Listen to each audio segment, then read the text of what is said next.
So the first question that I'm going to ask the panel, which has come into the chats from Pavel Zelnov, which I think is relevant to all of these presentations, is what is your approach for presenting confidence intervals to decision makers or to whatever the audience is of your reviews and syntheses? Do the audience usually feel comfortable when they're evaluating an interval as opposed to a point estimate? Emma, or would you like to go? And I don't know, Nancy, maybe would you like to start? Sure, I can start. Yeah, I think, we tend to focus on that point estimate. And I would say less and less, and maybe other people could argue that we're focusing on the confidence intervals because when you do grade, you do take into consideration how wide those confidence intervals. So you could say, this is our best guess. Yes, it could range between these effects, but that's why we're a little uncertain about this number. And I think it helps, at least I do, I think most of us tend to not, in grade, we tend not to present, the risk ratio, as I said before. It's about, this is how many people it's going to affect, and it could affect this range of people. Yeah. Thank you. James or Ellie, do you have anything to add? Yeah, I think probably the people that we work with, they tend to be fairly happy with they're very literate in terms of understanding that kind of thing. What's possibly more interesting is I'm not completely sure how much notice they take of them a lot of the time. So they understand what they mean, but I think they're already undergoing that process of thinking, well, okay, so what does that mean in my decision-making context? And I think they then make that leap and they say, well, there's all of these things that are different compared with the evidence that you've got here. So it's all very interesting if you can give this to 5 decimal places, but actually, the leap of interpretation that I'm going to make now, that's kind of that's not the question that I'm asking as a decision maker here. I don't know. I mean, be interested to know what others think after engaging with policymakers in that way. But that's kind of almost not the point. Yeah, we can get them or we can't get them, but actually, what we're interested in is how we go and use that evidence, and that doesn't actually help us with that.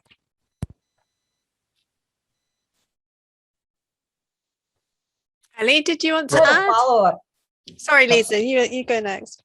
Yeah, I just had a follow up to that and Nancy's excellent presentation, because you've shown quite convincingly that people will understand these numbers and they'll understand certainty. And I wonder if you've collected any information on whether they will act differently when something is low certainty versus high, particularly in public health, where there's some literature about the precautionary principle and saying that policymakers will tend to act on low certainty evidence if they think they're protecting a lot of people from harm versus, say, giving them a drug, treatment. So I'm just wondering if any of that came across in the work you've done.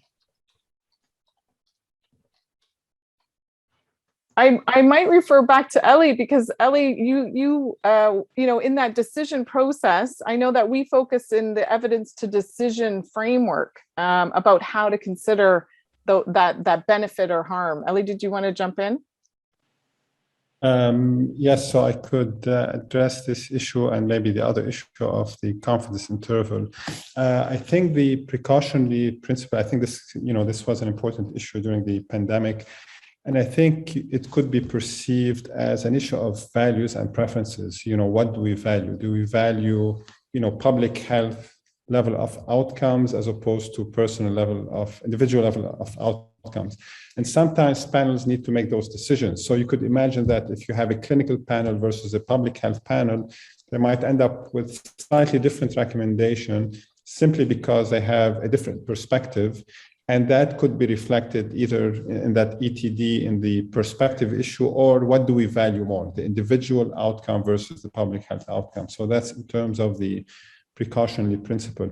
The question about the confidence interval is really interesting. And one thing we've been, as guideline methodologists, very cautious in terms of throwing that confidence interval on the panels and forcing them to think about it.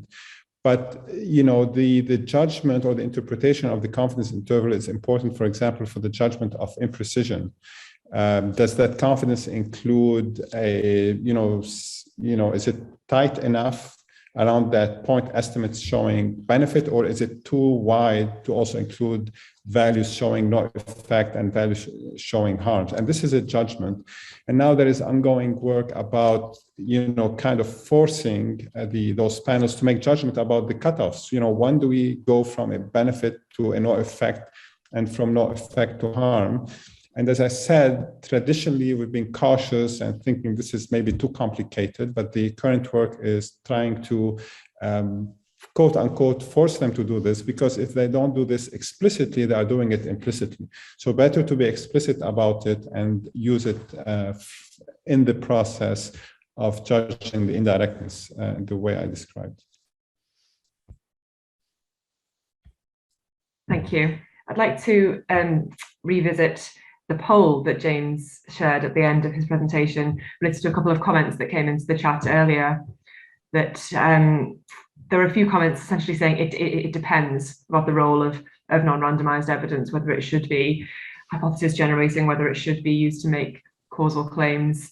And I'm not sure that, James, you shared your own views, and also I'd be interested what Nancy and Ellie think as well. Does it depend, or is there a correct answer to that poll?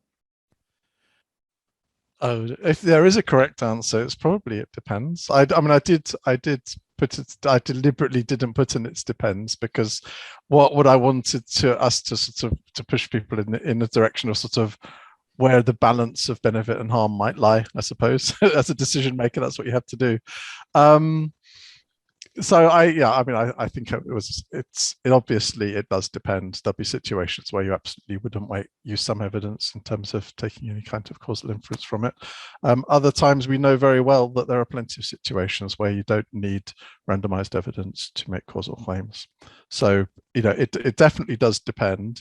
But in terms of Jane's question, where do you all think the most urgent methodological development is needed?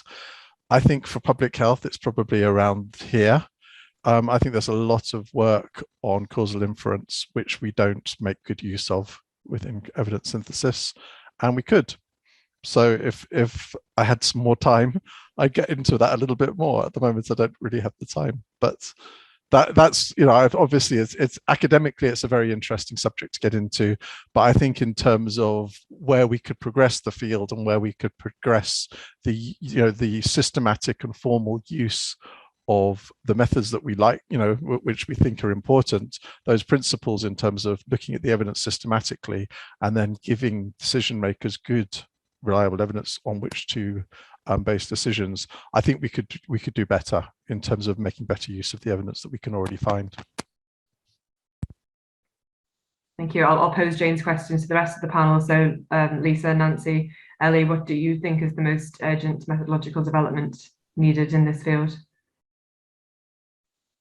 Should I jump in? I know that at the end of James's presentation, he mentioned, I think it was just one slide about modeling, and the more I guess public health decisions and recommendations and guidelines that I'm involved in, it seems that we don't have a lot of evidence available, a lot of studies, experimental studies, and more and more, even with COVID, we had all these modeling of what could potentially happen if we don't do something right now.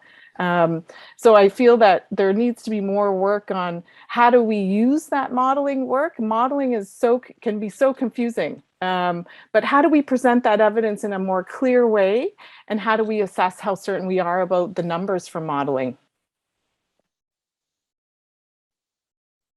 I really agree with both those points, but if I had more spare time, I'd be spending it on evidence integration, because I think that's something where, rather than, a lot of these questions, as we've been hearing, are so complex, and rather than trying to focus it and have, indirect evidence, if we could really achieve evidence integration, particularly when we're talking about mechanistic data or trying to understand, how something works biologically, when we have very limited evidence in humans. I mean, COVID-19, I think, was a bit of an exception because we generated new evidence so fast. We actually had evidence to deal with. I mean, maybe it wasn't always trustworthy, but we, in a lot of areas, we just have very, very limited evidence for important public health questions related to protecting people from harm. So I think evidence integration is on the forefront for me, I think.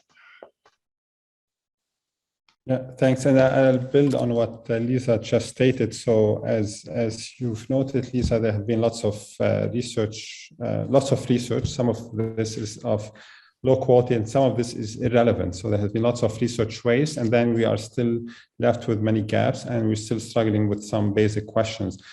In my mind, what is needed is to identify early on with the next pandemic, with the next crisis, which we might be living actually with the global warming. But I think what is really needed is priority setting. So we need to prioritize questions of relevance to decision makers and not of relevance to guideline developers, not of relevance to systematic reviewers or trialists. I think the focus should be on decision makers, because what we've seen, trialists and people who do research, they jumped and started doing trials right and left. And I think along this line, people should, I'm not sure whether Lisa, this is what you meant by integration, but I think people should work, it's along the same line of work. So everyone should be focused on answering that question. So as a trialist, my goal should not be to get the trial done and publish it in the Lancet or in the New England Journal of Medicine, and then that's it, I declare victory. I should not declare victory before I get my data to the systematic reviewers, before the data goes to the guideline developer, gets the recommendation that is needed, and then gets to the translation. I think this is when everyone could declare victory. Unfortunately, now people just declare victory and that's it. The data is mine. I'm not going to share it. Okay, Sarah, I'm going to have a rain check and just ask you, are there any outstanding questions or anybody in the audience, have you got any outstanding questions that you want to ask? Because now's your opportunity, because we might have an opportunity just to finish a little bit earlier, if not. So Sarah. There is one outstanding question in the chat, which I will ask from Maggie Westby, related to individual effects and population effects. So the example here given is, for example, mask wearing, and what about the effect of individuals wearing masks, the effect that might have on the population, so how the two relate to each other. Anyone wants to start with that one?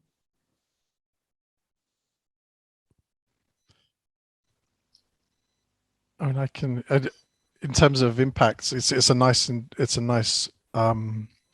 illustration of the feedback loop in, when you're thinking about complex interventions, where you've got people's decisions about whether or not to wear a mask is partly influenced by whether or not other people wear masks, partly influenced by which social media platforms they're on and all that kind of thing, and so you've got that feedback between what an individual's prior position might be, informed by what they experience other people doing. So you've got that system effect and that feedback going around.